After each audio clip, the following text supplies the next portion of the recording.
बिस्मिल्लाहिर्रहमानिर्रहीम। अस्सलामु अलैकुम वरहमतुल्लाहि वबरकातुहू।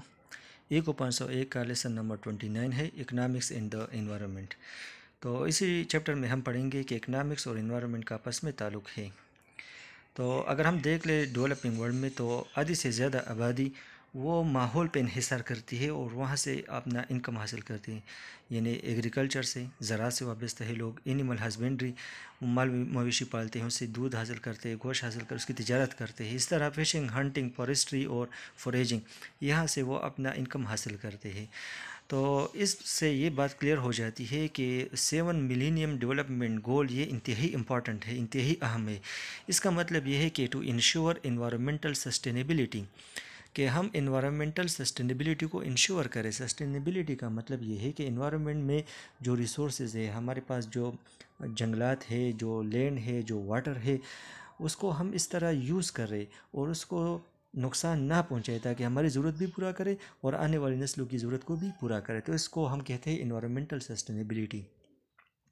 तो इकनॉमिक डेवलपमेंट के लिए ये इन्वायरमेंटल क्वालिटी इंतहाई इम्पॉर्टेंट है, ताकि हमारे पास जो रिसोर्सेज है इन्वायरमेंटल वो प्रिज़र्व हो, कंज़र्व हो, उसकी हम हिफाजत करें और वो डिग्रेड ना हो। तो यही वजह है कि जो आजकल इकोनॉमिस्ट है वो इकनॉमिक डेवलपमेंट के लिए ये बात ज़रूरी समझते हैं कि हमारे जो इन्वायरमेंटल इश्यूज़ है उनको अंडर कंसिडरेशन लाया जाए। और ये बात नोट करें कि जो मार्केट फेलियर्स है ये इन्वायरमेंटल डिग्रेडेशन काज करता है। अच्छा, मार्केट फेलियर का मतलब क्या है और इन्वायरमेंटल डिग्रेडेशन, हम ये बात नोट करें कि गुर्बत और इन्वायरमेंटल डिग्रेडेशन का आपस में एक ताल्लुक़ है। जो लोग गरीब होते हैं, जहाँ पे गुर्बत होती है, वो जंगलात की कटाई करते हैं और जो बेसिक नेसेसिटीज़ है उसको पूरा करने के लिए वो क्या करते हैं, अपनी सर्वाइवल के लिए वो जो नेचुरल रिसोर्सेज है उनको बुरी तरह नुकसान पहुंचा देते हैं।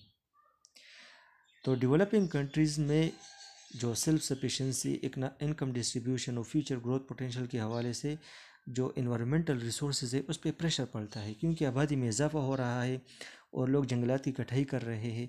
इस तरह वाटर पोल्यूशन काज करते हैं, लैंड पोल्यूशन काज करते हैं, तो इससे इन्वायरमेंट डिग्रेड हो जाता है।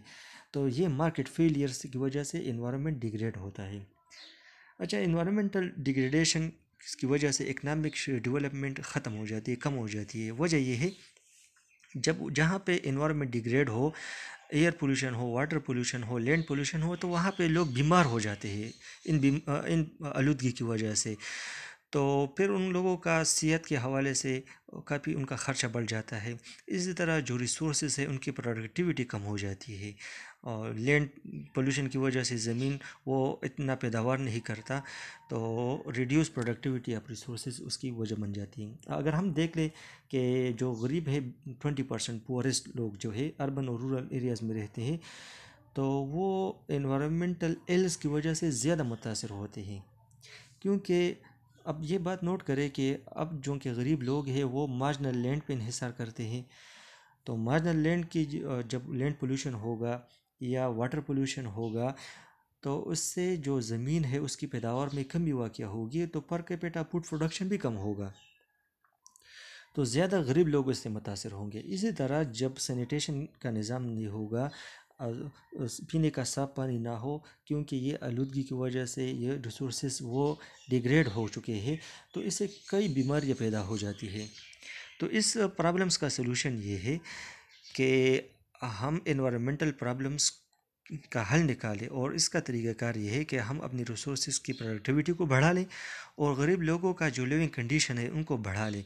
क्योंकि इकनॉमिक डेवलपमेंट को हासिल करने के लिए ये बात ज़रूरी है कि हम इन्वायरमेंटली सस्टेनेबल ग्रोथ को अचीव करें। अगर हमारे पास जो इन्वायरमेंटल रिसोर्सेज है वो डिग्रेड हो, यहाँ पे एयर पोल्यूशन हो, वाटर पोल्यूशन हो, लैंड पोल्यूशन हो, ग्रीन हाउस इफ़ेक्ट हो, ग्लोबल वार्मिंग हो, तो इस सूरत में हम तरक्की नहीं कर सकते। जैसा कि हमने पढ़ा कि इन्वायरमेंटल कास्ट जो है ना वो इकनॉमिक एक्टिविटीज़ के साथ एसोसिएटेड है।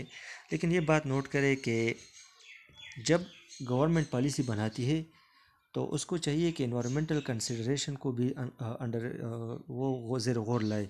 ये इंटीग्रल पार्ट ऑफ पॉलिसी होना चाहिए, क्योंकि अगर हम इन्वायरमेंटल कास्ट को एक्सक्लूड करते हैं ग्रास नेशनल इनकम से और हम इन्वायरमेंट को कंसिडरेशन नहीं लाते तो इससे हम डेवलपमेंट हासिल नहीं कर सकते, क्योंकि जब हमारे पास सॉइल डैमेज होगा, लैंड पोल्यूशन होगा, वाटर पोल्यूशन होगा, डिफॉरेस्टेशन होगा, जंगलात की कटाई होगी, तो अगरचे अर्ज़ी तौर पर हम ग्रोथ हासिल करेंगे, लेकिन इससे हमारा लॉन्ग टर्म नेशनल प्रोडक्टिविटी में कमी वाक़ होगी। और जब long term implication of environmental quality होगा तो इससे हम तरक्की नहीं कर सकेंगे। तो इसी वजह से हमें चाहिए कि जब रैपिड पॉपुलेशन ग्रोथ हो, इकनॉमिक एक्टिविटी वो एक्सपेंड हो रहा हो डेवलपिंग वर्ल्ड में, तो इससे हमारा इन्वायरमेंट डैमेज हो रहा है। तो लिहाजा हम पॉलिसी बना लें ताकि इसके असरात को कम कर सकें, ताकि ये जो एयर पोल्यूशन है, लैंड पोल्यूशन है, सॉइल पोल्यूशन है, इसको कम कर सकें। दूसरी बात यह है कि डेवलपिंग वर्ल्ड में आबादी तेज़ी से बढ़ रही है, तो लोगों की ज़रूरियात भी बढ़ रहे हैं। तो जो जंगलात है उसकी कटाई बहुत तेज़ी से जारी है। और मिसाल के तौर पर जंगलात जो ज़्यादातर अफ्रीका में है, इंडोनेशिया, ब्राज़ील, पेरू और फिलीपीन में है, तो जब उसकी कटाई होगी तो ग्रीन हाउस इफ़ेक्ट की वजह से ग्लोबल वार्मिंग काज होगा, ग्लोबल वार्मिंग की वजह से क्लाइमेट चेंज। अच्छा, ये बात नोट करें, ग्रीन हाउस इफ़ेक्ट क्या है। जब जंगलात की कटाई होती है तो क्या होगा, और इसके साथ इंडस्ट्रियलाइजेशन की वजह से ख़तरनाक गैसें, मिसाल के तौर पर carbon dioxide, nitrogen dioxide, nitrous oxide, इस तरह सल्फर डाइऑक्साइड, क्लोरोफ्लोरोकार्बन, ये ऊपर एटमॉस्फेयर में चले जाते हैं। तो फिर क्या होता है कि जो सन की रेज़ है, सूरज की छुआएँ, वो नीचे पड़ती है। तो फिर क्या होता है, जब सूरज की छुआएँ ऊपर ज़मीन से ऊपर चली जाती है तो ये जो ग्रीन हाउस गैसेस है वो उसको ऊपर नहीं जाने देते। तो ये जो गर्मी है, हीट है, ये एटमॉस्फेयर और ज़मीन के दरमियान ट्रैप हो जाती है, तो इससे दर्जा हरारत बढ़ जाता है। इसको ग्लोबल वार्मिंग कहा जाता है और ये उस इफ़ेक्ट को ग्रीन हाउस इफ़ेक्ट कहते हैं। और इसी की वजह से क्लाइमेट चेंज आ जाता है। चेंज ये है कि मौसम में मुस्तकिल तब्दीली आ जाती है। मिसाल के तौर पर बारिश में कमी होना, इसी तरह ज़मीन का दर्जा हद बढ़ जाना, इस तरह तूफ़ान का आना, इसी तरह जो सैलाब का आना, ये तमाम चीज़ें, ये इसको क्लाइमेट चेंज कहा जाता है। ये ग्लोबल वार्मिंग की वजह से होता है। अच्छा, एक और अहम बात ये नोट करें कि अमूमन जो ग्रीन हाउस गैसेस है ये डेवलप कंट्रीज़ एमिट करते हैं। वहाँ पे एमिशन ज़्यादा है क्योंकि वहाँ पे कारखाने हैं, वहाँ पे लोग गाड़ियों का इस्तेमाल ज़्यादा करते हैं, तो वहाँ पे जो पेट्रोलियम का इस्तेमाल है वो बहुत ज़्यादा है, उसके रिज़ल्ट में काफ़ी गैसेस खारिज हो जाती है। लेकिन डेवलपिंग नेशन वो डेवलप नेशन पे इन्हिसार करते हैं दो तरह का। एक ये है कि डेवलप नेशन को चाहिए, जो अमेरिका है, यूनाइटेड किंगडम है, कि वो इस एमिशन को कम करे। इंडस्ट्रियलाइजेशन की वजह से जो गैसेस खारिज हो जाती है उसको कंट्रोल करे।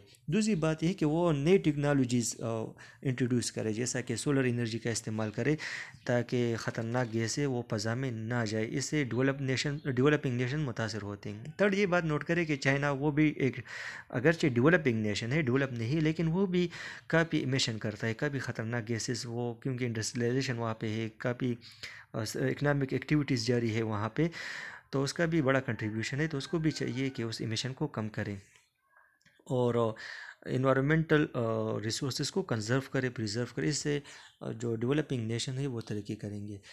अच्छा, ये बात नोट करें कि यहाँ पे इन दो पैराग्राफ्स में उन्होंने ये कहा है कि इस चैप्टर में और आने वाले चैप्टर्स में हम क्या पढ़ेंगे, उसकी वजाहत है।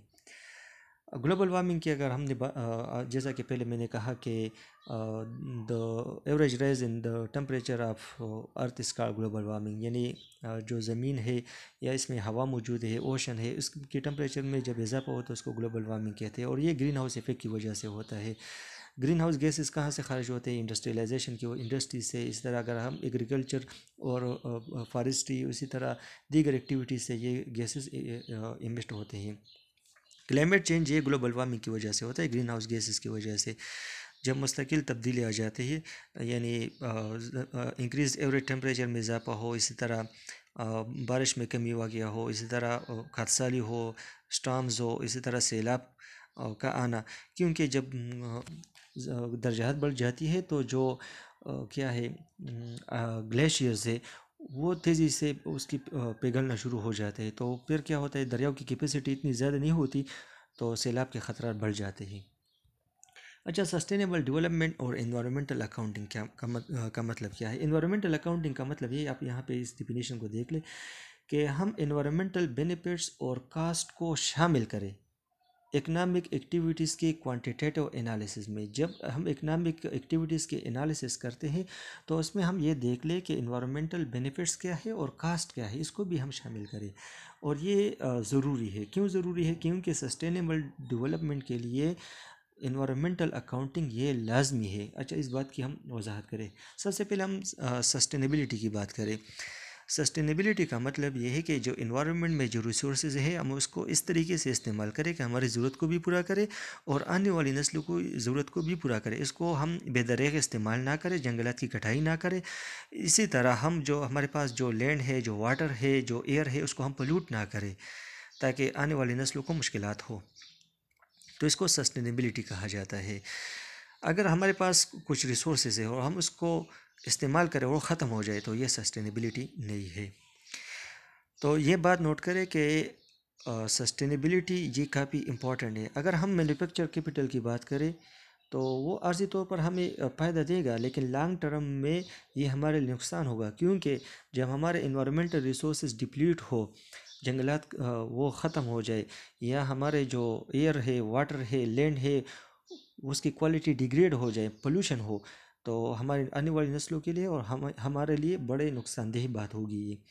अच्छा, ये बात नोट करें कि हमारी जो नेचुरल रिसोर्सेज है, एयर की क्वालिटी है, वाटर और लैंड की, तो ये आल जनरेशन के लिए कॉमन हेरिटेज है। जैसा कि हमें साफ पीने का पानी दिया गया है, जंगलात है, हमारे पास लैंड है, तो जैसा हमें उसकी क्वालिटी अभी है, हमें चाहिए कि इसकी क्वालिटी को इम्प्रूव करें, या कम से कम यही क्वालिटी अपनी यही चीज़ें अपनी आने वाली नस्लों को दे। अगर हम उसको डिग्रेड करेंगे तो ये आने वाली नस्लों के साथ ज़्यादती होगी और हमारे साथ भी, क्योंकि इसके नुकसानात से हम भी नहीं बच सकते। अच्छा, तो यहाँ पे हम इस बात को इंक्लूड करते हैं कि पॉलिसी मेकर उसको चाहिए कि वो अपने डिसीजन में इन्वायरमेंटल अकाउंटिंग को शामिल करे, इनकॉर्पोरेट करे।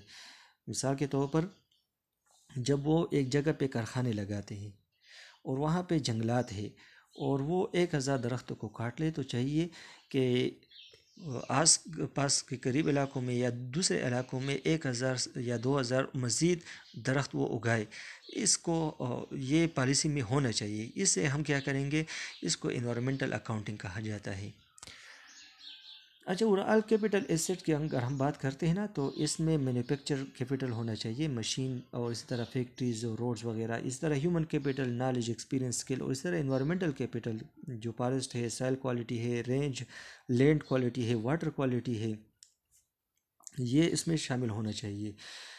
तो इसमें अगर हम जो सस्टेनेबल नेशनल इनकम की बात करें तो इसमें ग्रास नेशनल इनकम, इसी तरह depreciation of manufacture capital asset minus depreciation of environmental capital. तो जितना पैसा हम लगाते हैं ताकि जो मैन्युफैक्चर कैपिटल एसेट है वो डिग्रेड हो चुका है उसको हम रिप्लेस करते हैं, तो इसी तरह जो हमारे नेचुरल रिसोर्सेज है वो डिग्रेड हो चुके हैं तो उनको रिप्लेस करें। उस पर हम इन्वायरमेंटल जो डिके है, जो प्रोसेस है, जो एयर पोल्यूशन है, वाटर पोल्यूशन है, लैंड पोल्यूशन, उसको रोक ले। जो जंगलात की कटाई हमने शुरू की उसको ख़त्म करें या नए जंगलात लगा लें। तो इसके लिए हम दूसरा जो रिवाइज NNI डबल स्टेरिक है, उसको अगर हम grass national income minus DN, जैसा कि हमने कहा कि डिप्रिसिएशन ऑफ मैन्युफैक्चर कैपिटल, और DN depreciation of environmental capital, और R का मतलब ये है कि हम इन्वायरमेंटल कैपिटल को रिस्टोर करें, नए जंगलात लगा ले, फिशरीज। इस तरह माइनस A मतलब ये है कि जो इन्वायरमेंटल कैपिटल की डिस्ट्रक्शन है उसको रोक ले, air pollution, water pollution, land pollution को उसको स्टॉप कर रोक ले। In light of rising consumption level, अब पॉपुलेशन ग्रोथ हो रहा है, तो इसी वजह से सस्टेनेबल डेवलपमेंट ये एक बड़ा चैलेंज है। तो इस मसले का हल निकालना चाहिए, और इसका हल ये है कि जब हम पॉलिसी बना लें तो उसमें इन्वायरमेंट को शामिल करें। अगर हम एक जगह पे जंगलात की कटाई करते हैं तो दूसरी जगह जंगलात को उगाए, एफॉरेस्टेशन करें।